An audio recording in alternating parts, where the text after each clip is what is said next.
All right, it's time. Welcome back. We have been talking about L'Hopital's rule. And I felt a little badly after class last time. I said, that, we did a little sort of a derivation of L'Hopital's rule. And I said that it's just kind of a weird, quirky little fact. Of course, L'Hopital's rule is about if we get 0 over 0, then the limit, let's say as x approaches a, f of x over g of x is equal to the limit of f prime of x over g prime of x. This is L'Hopital's rule, which is a strange but true fact about limits of a fraction.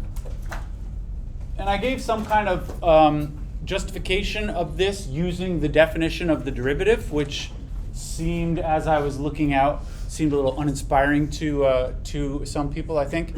I thought maybe, and after class, I felt like I should have given a better kind of explanation to that, especially for our two visitors. I hope they didn't have a bad impression of me. I went looking for a nicer way of seeing this, and I was able to find a fairly nice way of talking about this sort of graphically. You can actually kind of see why this is true by looking at a graph. So on a graph, what this looks like, this will only take a moment, and then we'll do some more examples. But on a graph, what it looks like is f of x and g of x. I said here, this, of course, L'Hopital's rule, you only use if we get 0 over 0. Now, what I mean by we get, it means when you plug a into these functions, there's 0 on the top and on the bottom. So on a graph, what it looks like is, here's my picture. Here's a, and these two functions are both equaling 0 there. So I'm just going to draw, say, two curves. I want to make them, I drew it so nice on my paper. I want to make them look like that.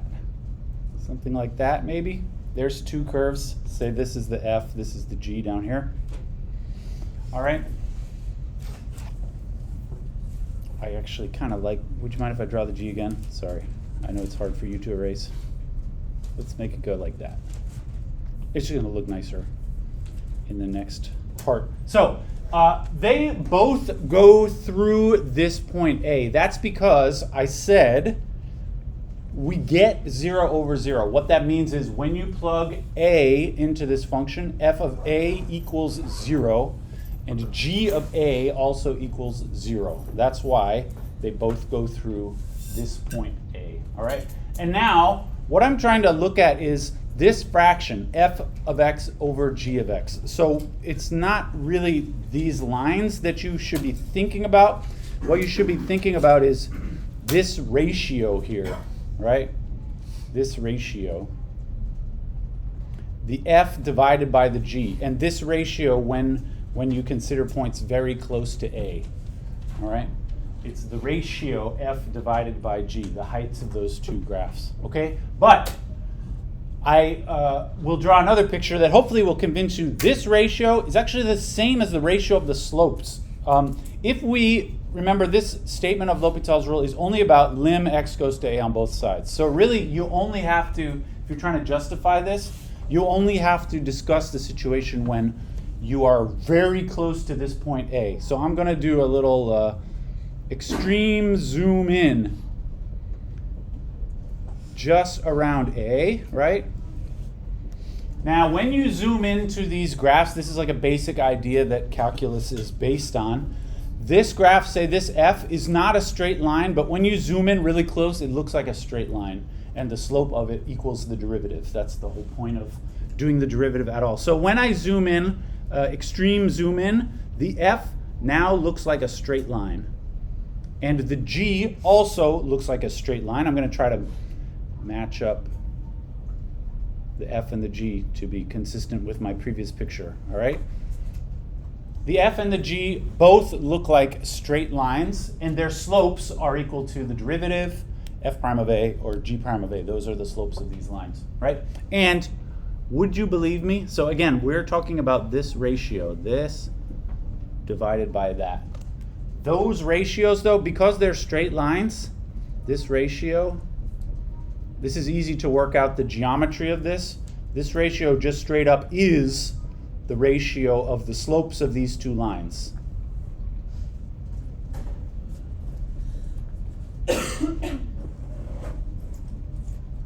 Right? I mean, if I'm talking about dividing this height divided by this height, those are heights of lines, so the only thing they could possibly depend on is the slopes of those lines. And that ratio, if you just work out the math, you'll see the ratio of the y values is equal to the ratio of the slopes. It's like this, like similar triangles or something or other. All right, and this is true as you approach A. And this is basically this is why that's true. So this ratio on this picture, this ratio equals, well, it equals f of x divided by g of x, right? But this ratio is the ratio of the slopes of these lines, which is f prime of x divided by g prime of x. And if you're close enough to this point A, those are all the same. And that's why the limit, so the limit as x approaches A, that's to justify the zooming in. Everything is meant to be done zoomed in, which means these two fractions are not straight up equal, but they become increasingly more equal as you approach this point A. I think this is maybe a more satisfying, I don't know if you're satisfied now, but to me it's a little more satisfying than the sort of abstract equations that I gave you last time. All right, any thoughts about that? I hope we're all L'Hopital lovers out there. Okay, let's just do a bunch of more examples. We did some fairly simple examples last time. I want to do some that are, I mean, not much harder, but they can get a little bit fancier, and then we'll go on to something else. Yeah, then we'll go on to something else. I just momentarily panicked because I think I mixed up if today was one of our long days or short days. I think it's fine. It means maybe I didn't bring enough material to do for today, but I think I did. I shouldn't have told you that. Now you're all going to expect to get out early, but I don't think we will. This is like a recurring dream that I have, that I show up to class unprepared. I don't know if you have similar kinds of things. I have a dream that I come to class like really with no idea at all of what to say, which has never happened to me in real life. But maybe someday. All right, this is an example to do. There's one little thing that will happen in this example that hasn't happened in the examples that we did last time. The ones from last time were all more or less straightforward. How you do the L'Hopital's rule, remember you should begin by just trying to plug the values in, because if you don't get 0 over 0, then you're done. You don't have to do L'Hopital's rule at all. So we should try to plug in first. It would be cosine 0 minus 1 divided by 0 cubed. Anyone remember cosine 0? Yeah. Shout it out. That's 1. Yeah, so this is 1 minus 1 over 0, which is 0 over 0. So this means we really can do the L'Hopital's rule. So this is equal to, sometimes I've seen, like, any of you do this in high school? Write a little H on the equal sign to remind yourself this is the L'Hopital step. The H is silent. Can anyone say what's the fraction going to be now? We do the derivative on the top and the derivative on the bottom. Negative sine x over 3x squared. Great. Minus sine x over 3x squared. Excellent. And now you can see the weird thing that's going to happen in this example that didn't happen in any of the other examples. I, again, try to plug the value in. This time I get minus sine 0 divided by 3 times 0 squared. Sine of 0 is 0, and this is 0. So we get 0 over 0 again. What is a fella to do? Anybody? Yeah? Take the derivative again. Yeah, just do L'Hopital's rule again. If you get 0 over 0, this in the second, after doing L'Hopital's rule, you get 0 over 0 again. Well, you can just do L'Hopital's rule again. Hopefully this won't go on forever, but that's what I'm going to do. So I'm going to do another L'Hopital step. Don't stop till you get enough. as a Michael Jackson. I squeeze gats till my clips is empty. That's a biggie. You just keep doing it until it works, right? So this is the derivative again. And then now I'm going to plug it in. Actually, it will work this time. So this is going to be negative cosine 0 divided by 6 times 0. That's negative 1 over 0. And what does that mean? That means the limit does not exist. Yeah, so I'm usually going to say, so the limit, I usually write dne. You can say the limit is undefined or however you want to say that. The limit does not exist. That's because if you're doing one of these limits and you get something over 0 where the something is not also 0, then you don't do L'Hopital's again. You just say the limit does not exist. If you get 0 on top and something else on the bottom, then the limit just equals 0. Yeah. Is this the format we have to do it in? Meaning, like, when we take it again, like do you have to go below it?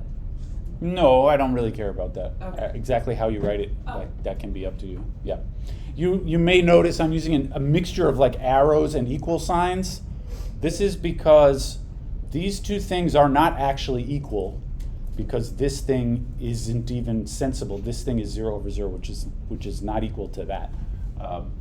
So I am writing it this way for reasons, but I don't really care. You should definitely write lim every time, because otherwise what you're writing is not quite right. Yeah. All right, great. Let's try another one. This one also is a little complicated.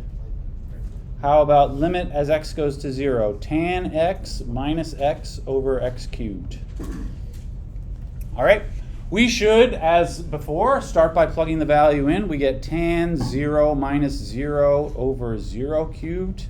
And remember, tan 0, it is 0. Yeah. So this is 0 minus 0 over 0. That's 0 over 0. So this is indeterminate. And so we can use L'Hopital's rule. Here we have to take the derivative of tangent. Anyone remember the derivative of tangent? It is secant squared. Yeah. So this one is slightly annoying. Secant squared x minus 1. That's because derivative of x is 1. And on the bottom, derivative of x cubed is 3x squared. All right. We should try to plug in at this point. So I plug in 0. I get secant squared 0 minus 1 divided by 3 times 0 squared.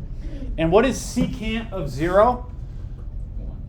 It is 1. Yeah, why do you say that? It's just 1 over 1.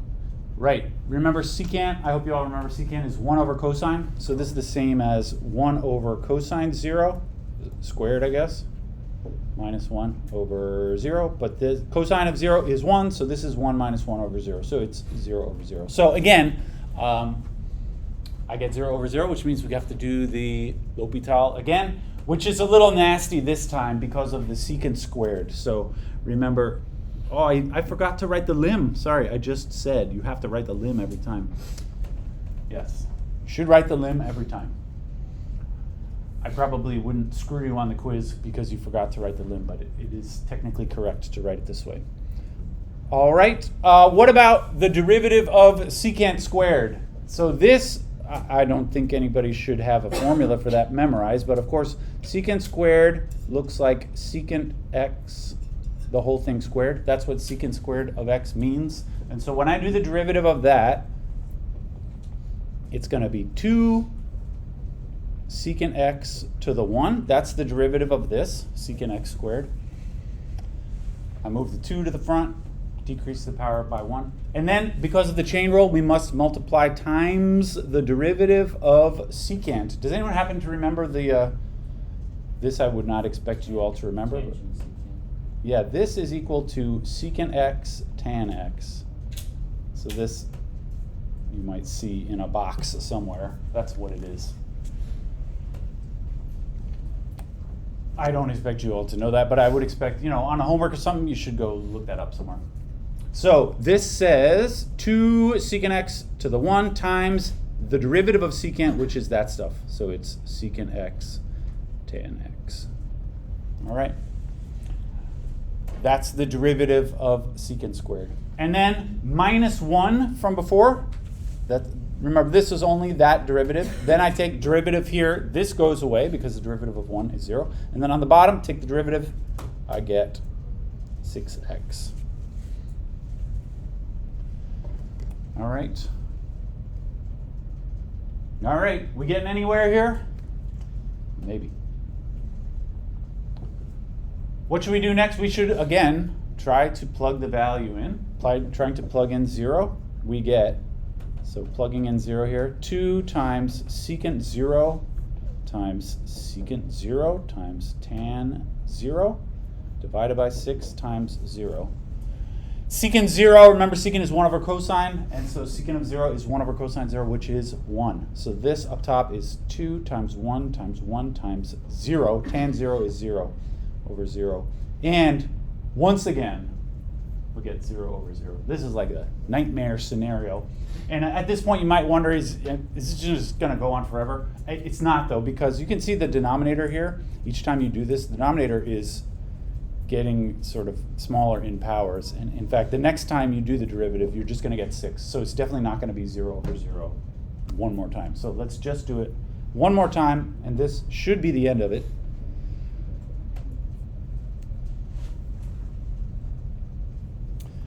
Now, this is a bit of a nightmare. I'm going to, before doing the L'Hopital again, I'm going to try to simplify, just because we're going to have to take the derivative on the top, which is pretty nasty bunch of business up there, in my opinion. And there's also a 2 and a 6. So would you mind if I cancel the 2 and the 6 and make it a third? And in fact, you can just pull the 1/3 all the way out to the front, right, of the limit. It is 1/3 times a bunch of other stuff. And then these secants and tangents, I'm going to write in terms of sines and cosines. So secant is 1 over cosine. Tan is sine over cosine. And I think all together here, I have, it's something like 3 cosines in a denominator and a sine in a numerator. That's because I have a secant and a tangent. So that's a 1 over cosine. This is a 1 over cosine, and this is a sine over cosine. So this, if I were to write this, maybe I'll write, it's going to look like a nasty step, but this is 1 over cosine, 1 over cosine, sine over cosine. Of course, everything divided by x. I dealt with the 2 and the 6 already. And then just rearranging the fraction inside of a fraction. This is, I got 1/3 outside, lim x goes to 0. I think all told, it's sine x on the top, and then x cosine cube x on the bottom. Or maybe, I don't really like writing it that way. I'll just write like so.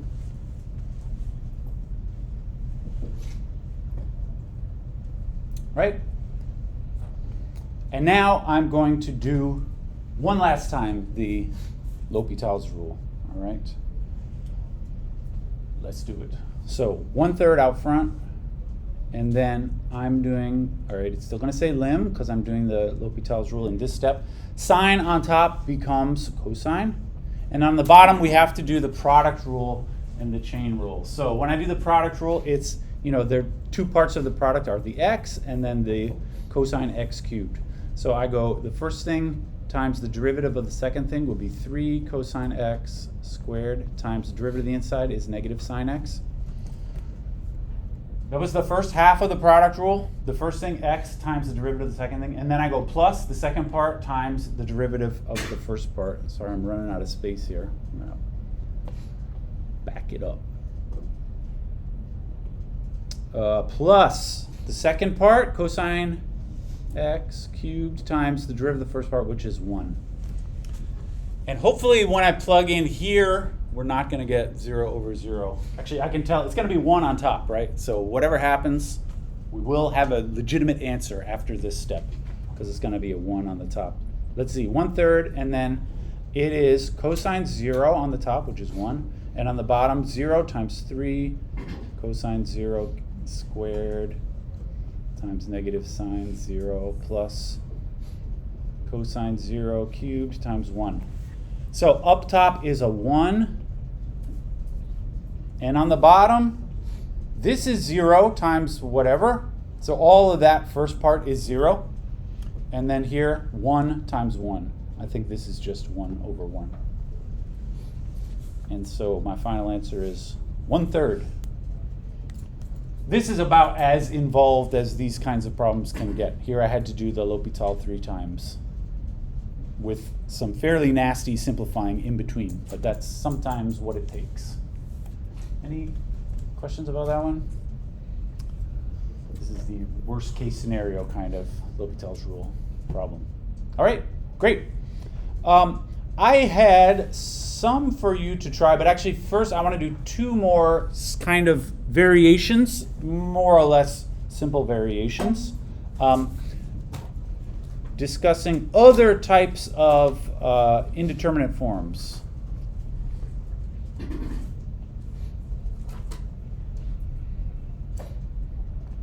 Of course, there's 0 over 0, which is like the standard one that most of our examples have been about. But there's also infinity over infinity, which works in exactly the same way. And we did maybe 1 or 2 examples like that last time. But some other indeterminate forms, it could look like 0 times infinity, all right? If you have a product in which one of the things is becoming 0 but the other is becoming infinite, actually you can use L'Hopital's rule in that situation also, although you have to do a little business before doing it. Or often you can use L'Hopital's rule to do infinity minus infinity. That is also indeterminate. I don't know if you ever thought late at night with your buds, hey man, you ever thought about infinity minus infinity? What is that even? The answer is that is an indeterminate form, and depending on what the functions are, it could equal 0, it could equal infinity, it could be 1/3 or whatever. It could be anything. You're like, yeah, man, you probably have to use L'Hopital's rule. Yeah, yes, you should in that case. But how exactly do you fit L'Hopital's rule into these 2 settings, which don't even have fractions at all? The strategy is first force it into a fraction.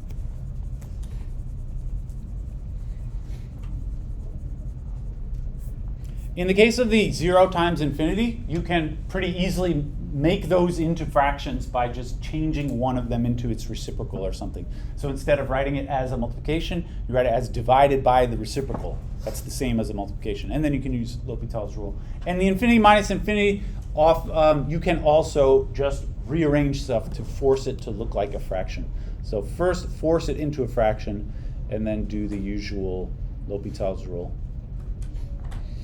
All right, so I got 2 like that to try, and then I have some for you all to check out.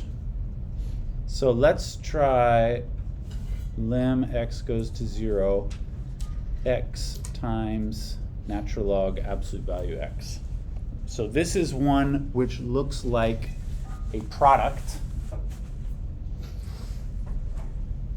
Anyway, you should begin by plugging in x going to 0. So when I plug in, of course, x going to 0 makes 0. It's going to be like 0 times the natural log of 0. And what is the natural log of 0?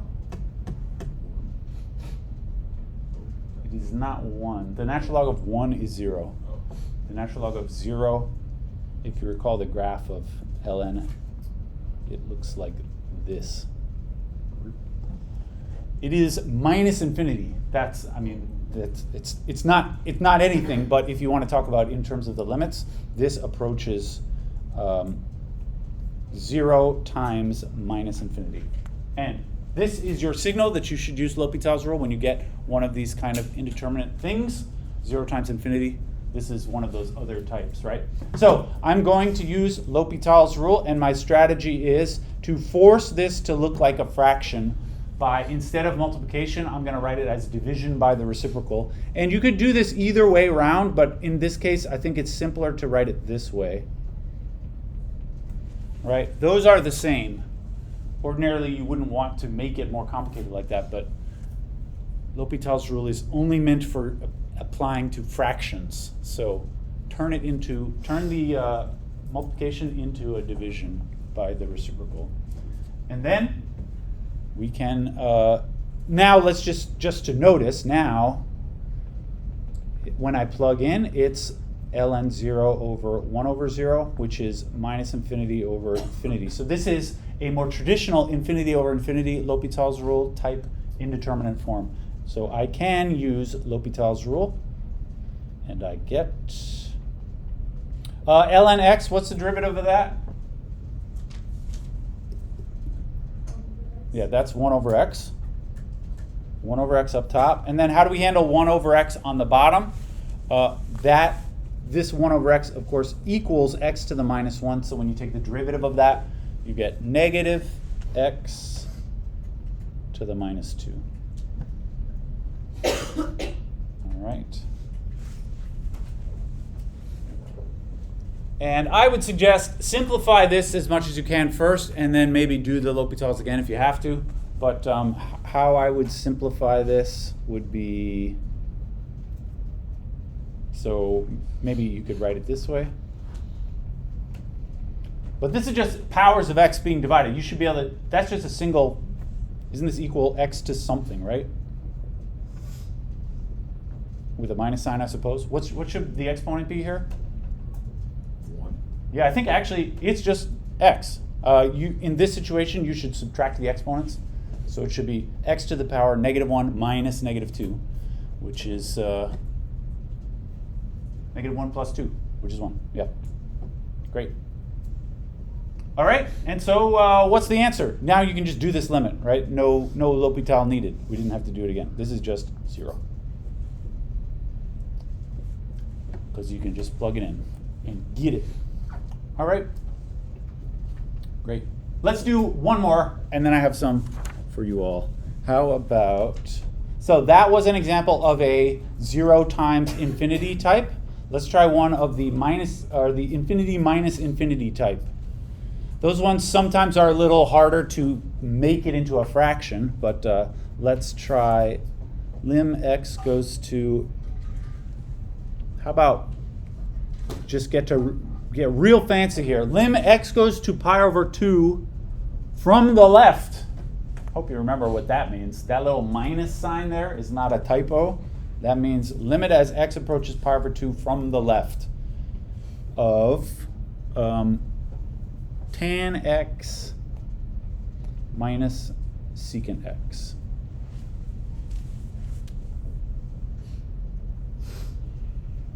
All right. So, as usual, we should begin by trying to plug this in. Now, this is, to me, a little obscure. Anybody recall, what is tan of pi over 2? If you think of it as sine over cosine, tan pi over 2 is sine pi over 2 divided by cosine pi over 2. Yeah, this is like 1 over 0. So this tan of pi over 2 is an asymptote if you look on the graph. So so I'll say this is 1 over 0, which I don't really like. This is not a great point of view to take on this particular one. It's more appropriate to think of the graph of tan, which looks like this, with an asymptote here at pi over 2.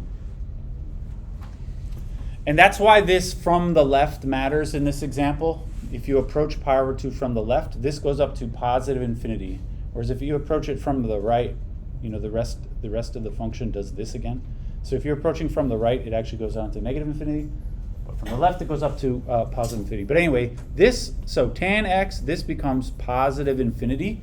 And what about secant x? Secant is just 1 over cosine. And this one really is very obscure. I don't expect folks to remember the graph of the secant, but you should be able to look this up, of course. It has the same asymptote here, but the graph of it looks something like that. But anyway, the secant of x as x approaches pi over 2 also goes to plus infinity as x approaches pi over 2 from the left. And so we really do have a infinity minus infinity situation here. All right. This one, if you were doing this on the homework, I would expect you to look at these graphs. I wouldn't ask you to do this exact thing on a test because I don't expect people to have these memorized per se. All right, infinity minus infinity. So we can do L'Hopital's rule, but we have to force it into a fraction. So we want to rewrite, we want to massage tan x minus secant x into a fraction. Anybody got any ideas how we can write that into a fraction? And it's not good enough to just write like this over 1. That actually doesn't help. You need it to be a fraction where it's going to be infinity on the top and infinity on the bottom, or 0 over 0. Any ideas? It's not terribly obvious. Yeah? Because tan x equals sine x over cosine. Mm-hmm. Secant x is 1 over cosine, you have a common denominator. Yeah, right. So this is not an obvious idea, although, I don't know about you. To me, whenever I see tangent, especially if I'm doing calculus and I see tangent, I more or less always want to write it as sine over cosine. So even if you're not sure what to do, this is a good thing to try. Sine over cosine, and then secant, of course, I would always think of secant as 1 over cosine. And now, they kind of do look like fractions. Lucky for us, they have the same denominator. Now, in some variation of this problem, you might have to force the denominators to be the same, but you can do that, a common denominator thing, whatever. This is the same as sine x minus 1 over cosine x, right? So this is the forcing this as to be a fraction. Look at this broken English. Want, rewrite. I meant to write something like, we want to rewrite that as a fraction. I'm going to put it in here so people who look at the notes after the fact. It's perfect now. We want to rewrite that as a fraction, and there it is. So the original problem then is lim x goes to the power of 2 from the left, but now that I've rewritten it, it looks like that, right?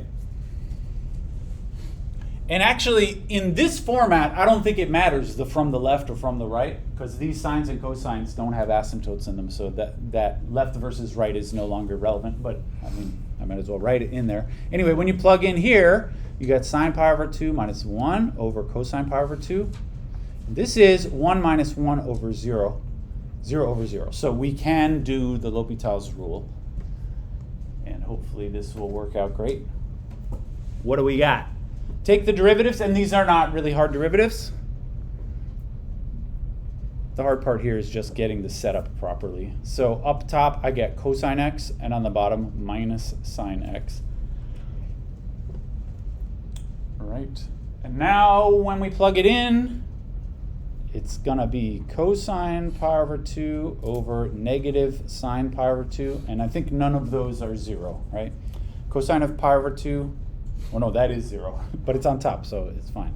That's 0. On the bottom is 1.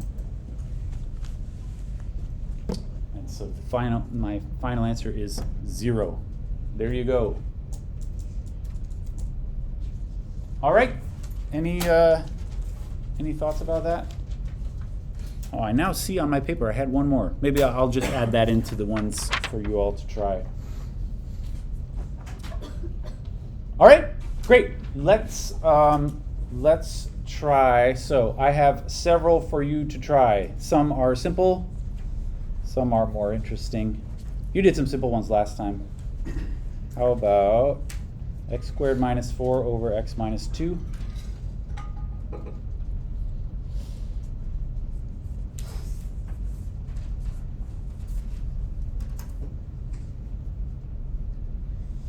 Cosine x over sine x minus 1.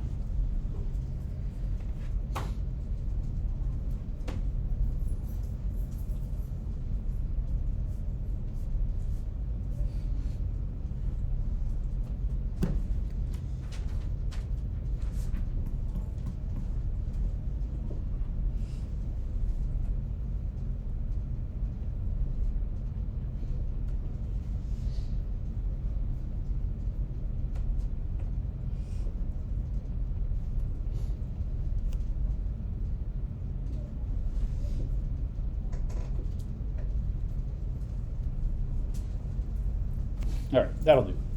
Just 4 of them.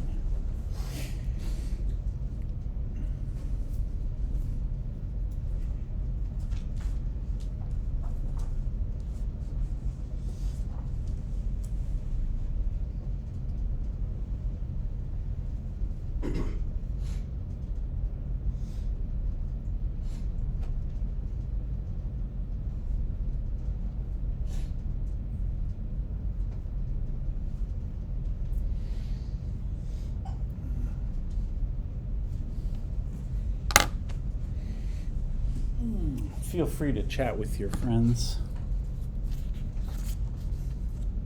about these.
to infinity. Is it zero? You're getting a call. You're getting a phone call. The Red Cross.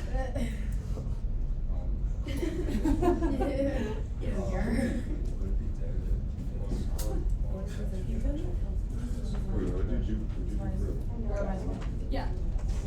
That's not the co-skin is one of Oh, those he's next to the which sign one of their. This one where you're oh, it's on the.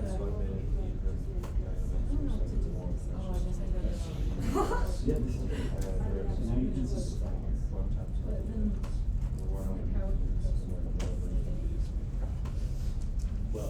infinity. Where infinity turns infinity Supposed to to just do it substitute. Right. For this, the derivative is just side of the Oh yeah. Yeah, this infinity is not part of the inside. Yeah, so. Infinity turns infinity is indeterminate. Yeah, so like actually this, one over infinity. It's indeterminate. Okay, so it's That- just. This is really like a zero terms. Wait, side row of the zero, or just one of them? Well, one over infinity is zero, and then sine of that. Right. But then sine of zero is zero.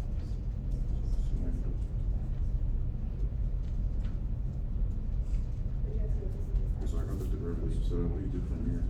So that's, or we put it out there. Should we take, should we make x to the bottom? This is Wait, show. Oh yeah, because it's a negative x, right? It's negative x. So then, wait, so then how does it? Oh yeah, then you just do. Because is that technically one? Oh, that's the other thing. No, one over So I infinity. would x is negative one, and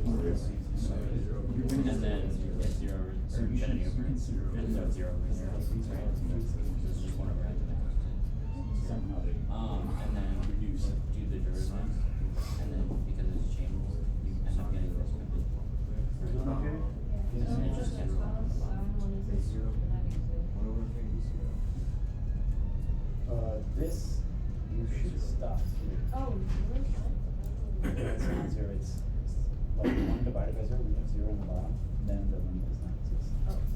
So actually, you shouldn't have kept that, because you can only keep one if it says zero over zero.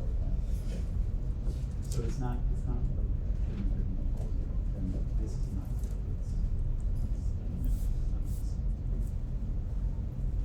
yeah, let's chat about these. People are doing great. The first one, I think I saw everybody got 4 here. It comes from taking the derivative on the top and the bottom ones. That was the easiest one. And then the next one over here, this, when you try to plug in, you get 0 over 0. So you should do the L'Hopital, I think just in one step, gives you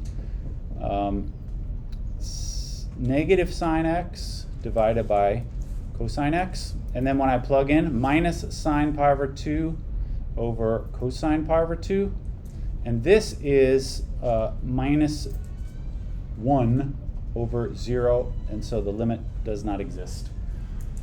If you get something over 0 where the thing on top is not also 0, that means the limit does not exist. And you should not you should not do L'Hopital's again, because L'Hopital only applies when it's 0 over 0. And if you do it in some other situation, you are likely to get the wrong answer. All right.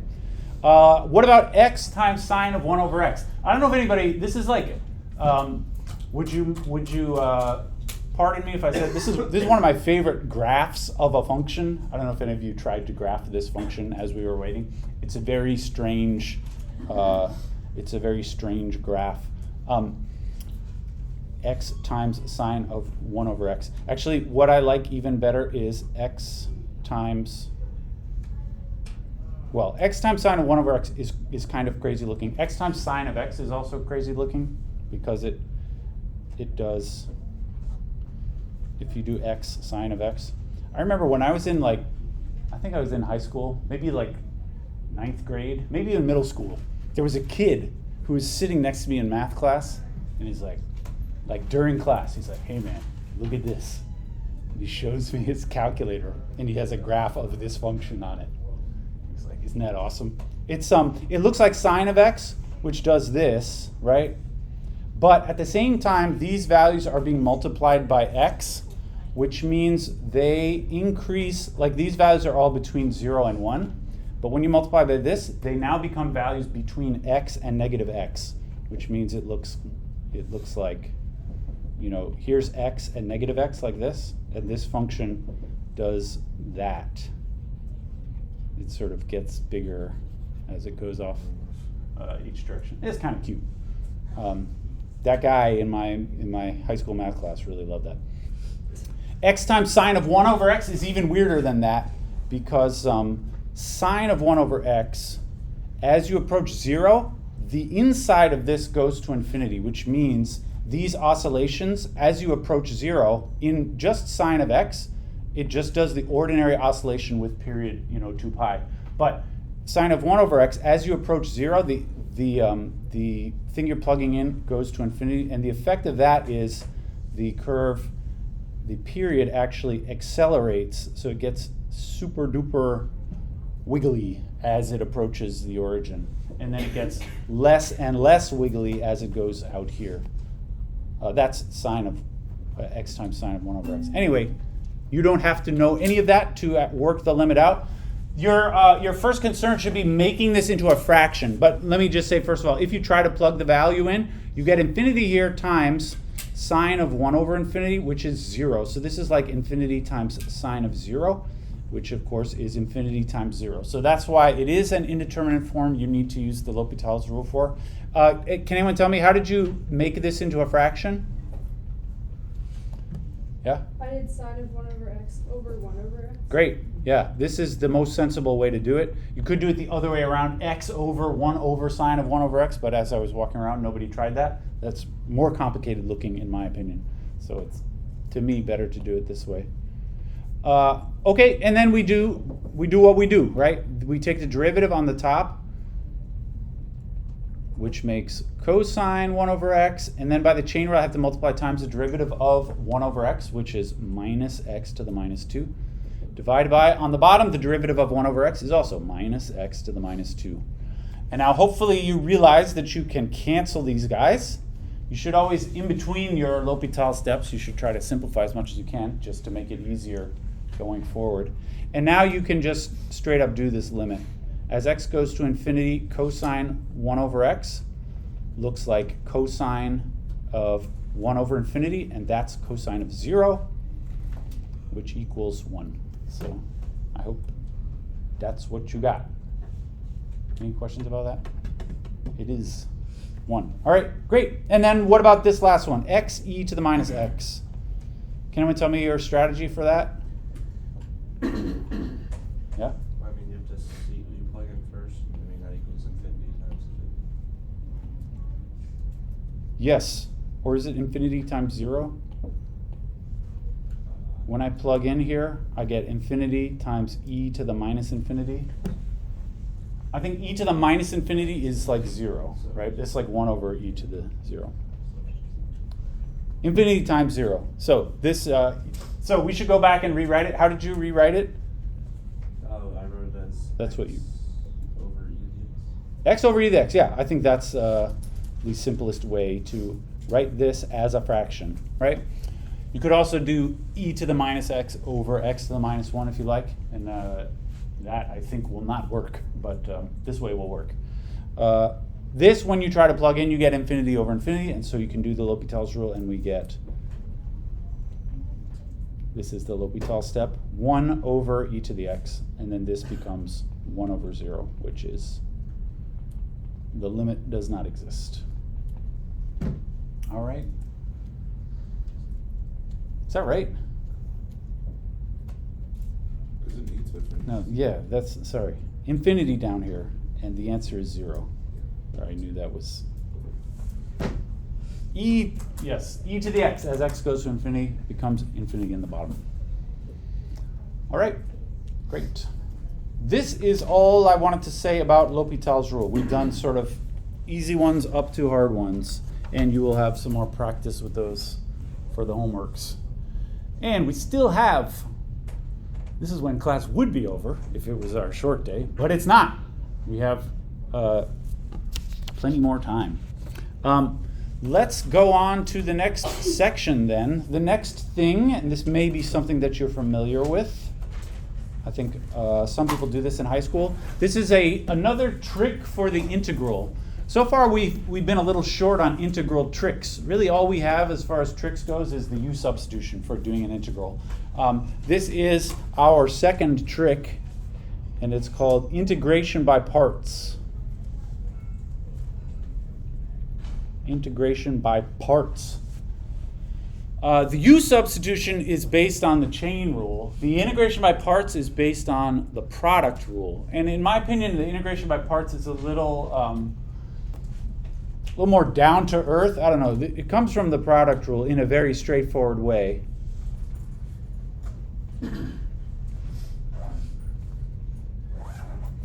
And when you use it, you have to memorize the integration by parts formula, which is basically the product rule, but written in a slightly rearranged way. But I will write the product rule is, of course, if I have the derivative, I'm going to just call my two things u and v. What you get is derivative of u, well, usually I write it this way, u times derivative of v plus v times derivative of u, right? That's the product rule from the derivative. Now I'm going to write this again in a more suggestive way that will more sort of immediately impact how we do integrals. So we could write this like I'm just going to use d's. d of uv equals u times dv plus v times du, all right? Where the d means derivative, I'm writing it just as a d because I want to imagine this as being something inside of an integral. And it's kind of like doing the substitution. When you do the substitution, you have like u's and du's, and the du represents the derivative of the u, all right? So if we write it in that way, it looks like this. And then I can take the integral through this whole thing. So I'm going to integrate. It looks like integral of derivative of uv is integral u dv plus integral v du. And one of those things can simplify. It is the integral of the derivative of uv. What does that equal over here on the left side? This would be take the derivative first and then do the antiderivative. It's just uv. Yeah, the integral and the derivative kind of cancel each other out. Now, technically, there's a plus c involved, but the plus c we're going to account for elsewhere. But anyway, integral of derivative of uv is just uv, and then I have u dv plus integral v du. And typically, so this is the integration by parts formula, which you should memorize, although typically it's not written in this way. Usually it is simplified or rearranged like this. u dv equals uv minus integral v du. This is how it is typically written, the integration by parts formula. All right.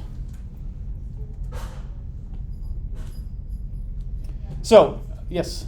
Wait, is d just the derivative? Is that Well, d, is that how you cancel out to get uv? yeah, right. Oh, Yeah, d represents the derivative, and then you do the integral again, so they cancel out. Right. Okay. Yep. All right, so this, what I put in the box there, this is the integration by parts formula, and you should remember that.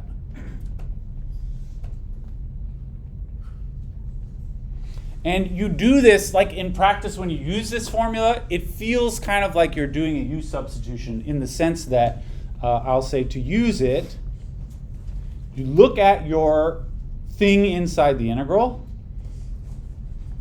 Look at your integral, which you imagine represents the left side. So this is a way of you start with some integral, and then you rewrite it as some other thing, which hopefully will be easier to do than what you started with. So you look at your integral, and then you choose part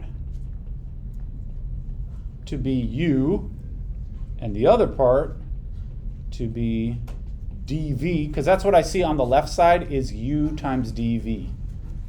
So you have to look at what you start with, and you decide on your own, this part is going to be u, and this other part is going to be dv. And in this sense, it's similar to a u substitution, where you have to just kind of learn some basic strategies for how do you pick what the u is and what the v is.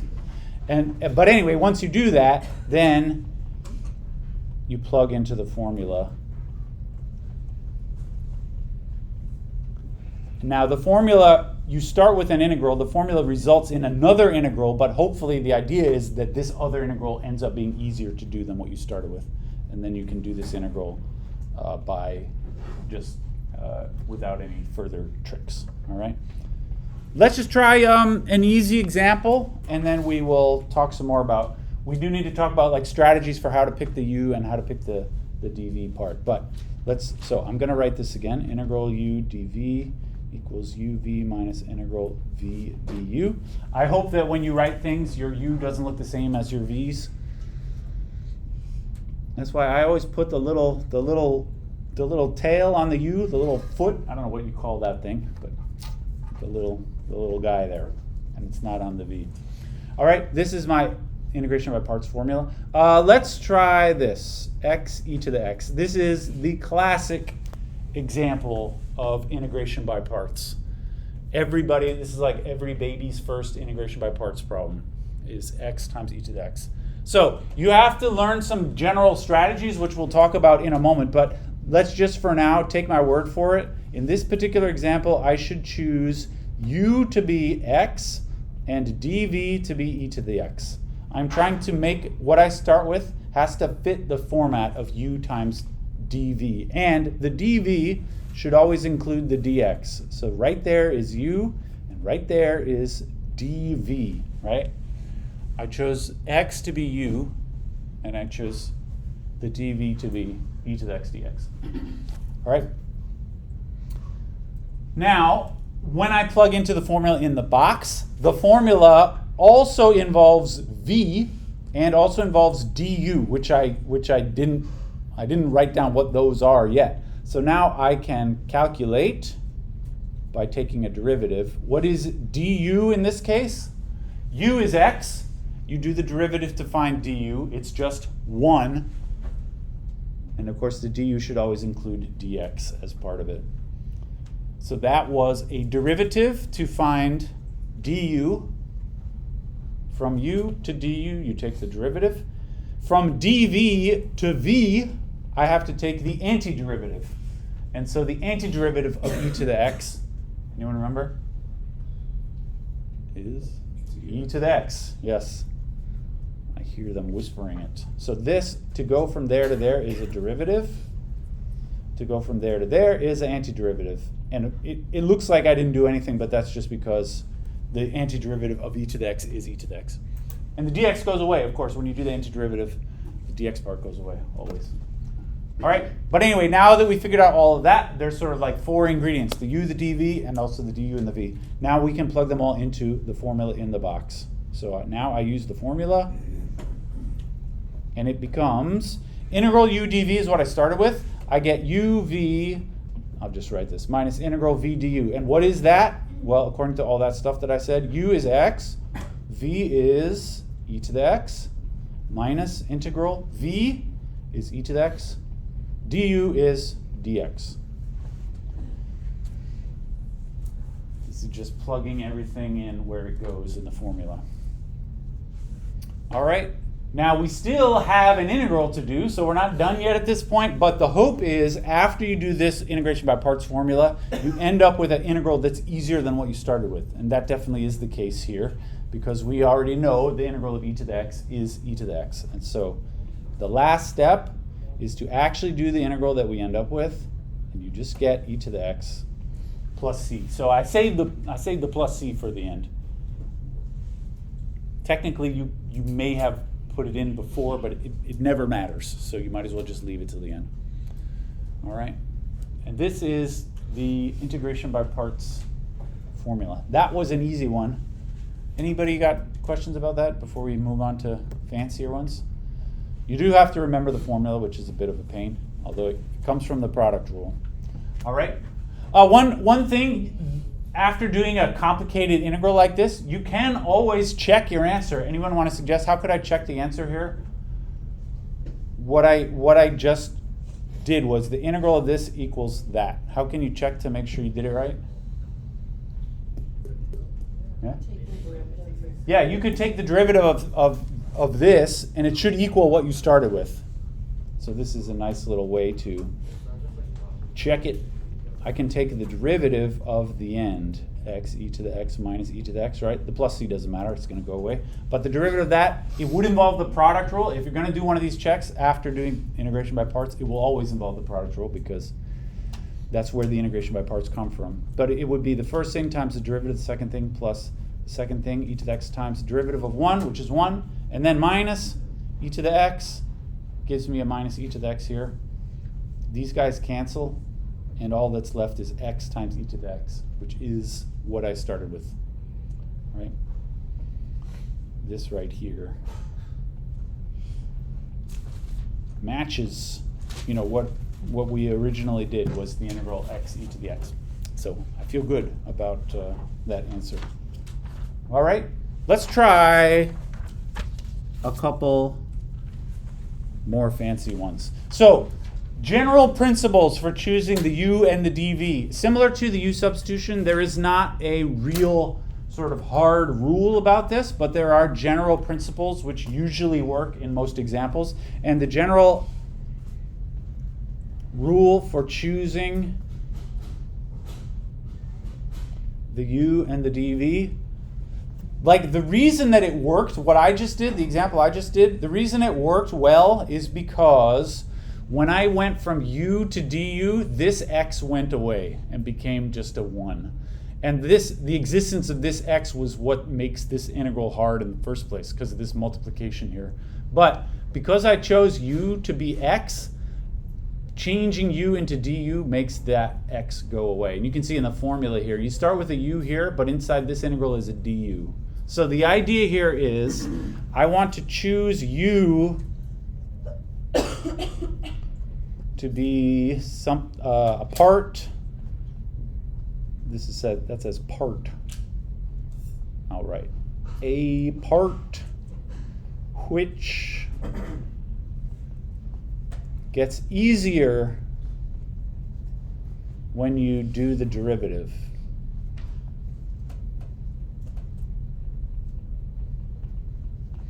Usually that would be a polynomial part. Like in that example we just did, it was x, right? But also x squared would be nice. X squared will turn into x, which is simpler after taking the derivative. So I would say a part which gets easier when you do the derivative, I am referring specifically to polynomial parts. A polynomial always gets easier when you take the derivative. The degree of the polynomial decreases, all right? So easier when you do the derivative, a polynomial. Or I would say, or at least doesn't get more complicated.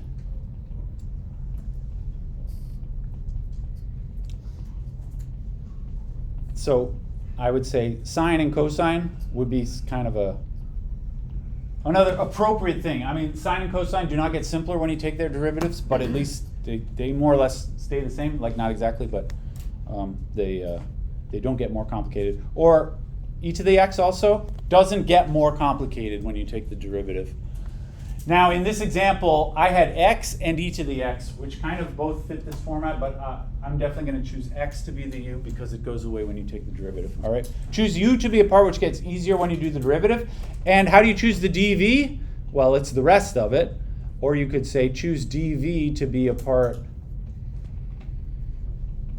which gets easier when you do the antiderivative. Although there aren't many functions like that, but at least a part which doesn't get much harder. So I'll just say a part which gets easier or not more complicated.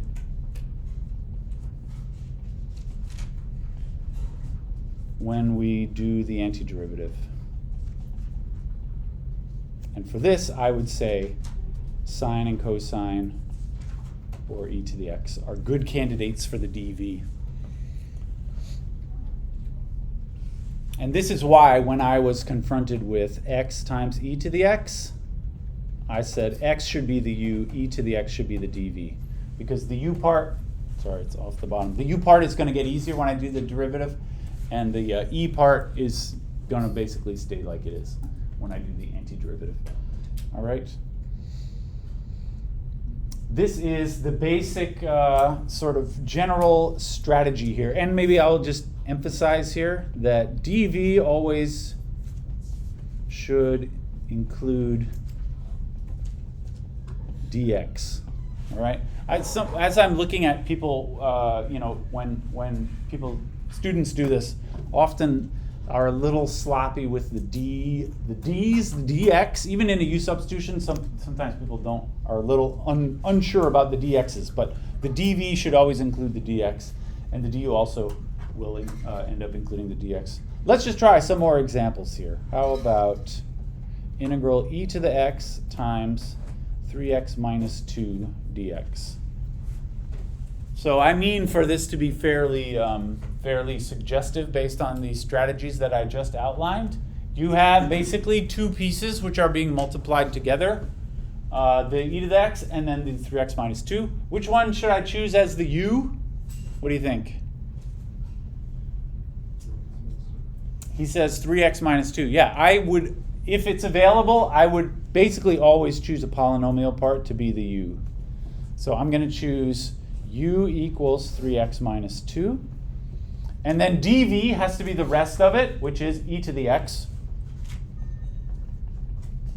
dx, right? dv should always include the dx. All right, now I intend to plug into the integration by parts formula, so that means we need to find, these were just chosen, u and dv. We also need to calculate du and v, right? du is the derivative of u. Can anybody say what that is? 3, yeah? Anything to add there? dx. 3 dx, yeah, so technically du should always include the dx. And then the v should be the integral of dv, which is just e to dx. And the v does not include a dx because it came from doing the integral of something that did include the dx.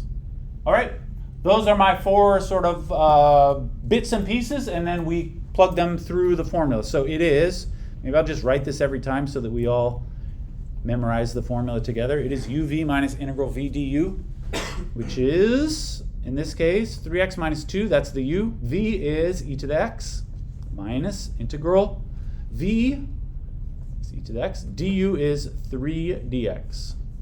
All right, that's my result of doing the integration by parts formula.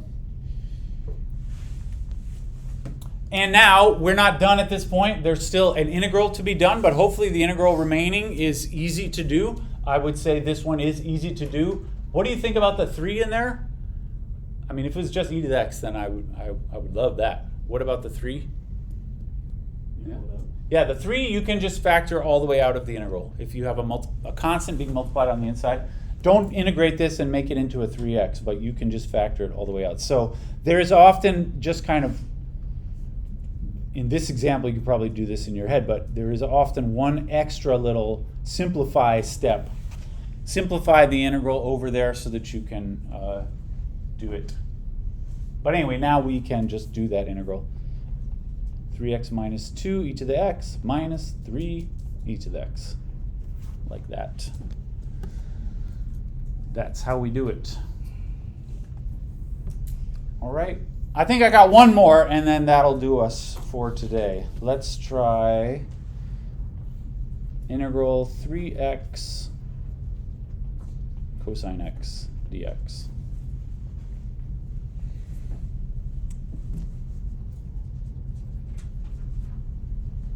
It's always a good idea to think, do I really need the integration by parts? Maybe I can do this one by other means.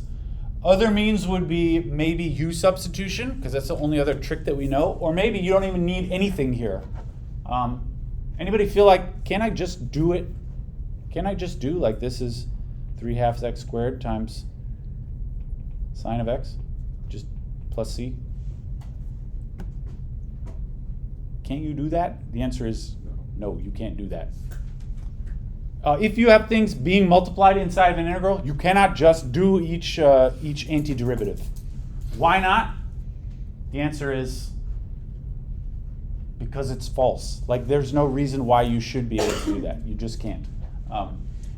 When you're taking the derivative of things, you have to use the product rule if it's a derivative of a product. If it's the antiderivative of a product, you have to do something. Often it's the integration by parts. But you cannot just do each antiderivative by itself. Anyway, let's choose our u and dv. What do you think? Anybody have an idea about the u and the dv? Yeah?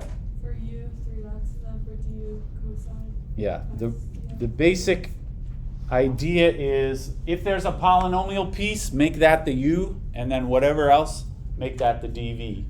And thank you for remembering the dx is always part of the dv. Right there.